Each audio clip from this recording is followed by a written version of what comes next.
ఈరోజు సబ్జెక్టు ధ్వజస్తంభాలపైన అన్ని గుళ్ళు కూడా పెద్ద పెద్ద గుళ్ళు అంతా చూస్తూ ఉన్నాము.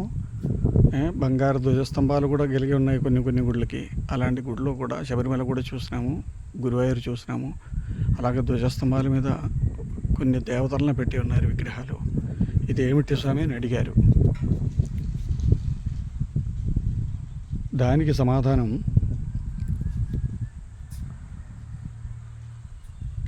ఈ దేవత పేరు అష్టదిక్పాలకులు. ఈ దేవతల పేరు 8 దిక్కులకి 8 దేవతలు, అధిష్టాన దేవతలు ఉన్నాయి. ఆ ఒక్కొక్క దిక్కుకి ఉండే అధిష్టాన దేవతలు ఈ గుడి ఆవరణాన్ని కూడా, ఆ గుడిలో నివసించే ప్రతిష్టాపన చేసిన దేవుడికి కూడా రక్షణ కల్పించేదానికి ఈ అష్టదిక్పాలకుల్ని అమర్చి ఉండేది. ఈ విగ్రహం వచ్చి ఇంద్రన్, తూర్పు దిక్కుకి అధిదేవత. రెండో విగ్రహం వచ్చి అగ్నిదేవుడు, ఆగ్నేయ దిక్కుకి అధిదేవత. మూడోది వచ్చేసి యమన్, దక్షిణ దిక్కి అధిదేవత.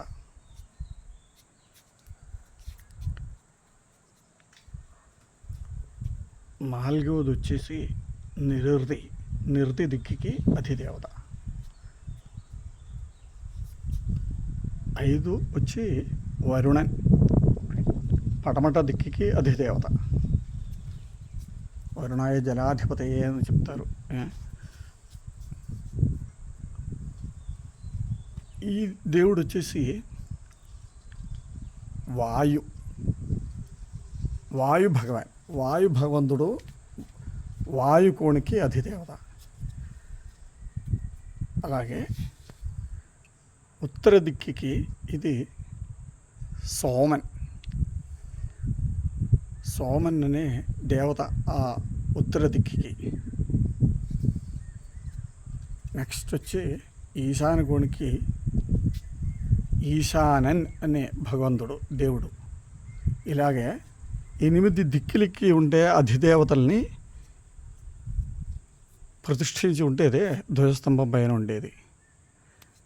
ఇది చాలామంది అడిగినారు, ఏం స్వామి ఈ విగ్రహాలన్నీ ఏంటి, మనకేం తెలియదే, మీరంతా పూజలు దేవుళ్ళ గురించి అంతా మీకు తెలుసు కదా, మీరు అదంతా చెప్పాలి కదా భక్తులకి, ఏమిటి ఈ కథలన్నీ అని అడిగారు.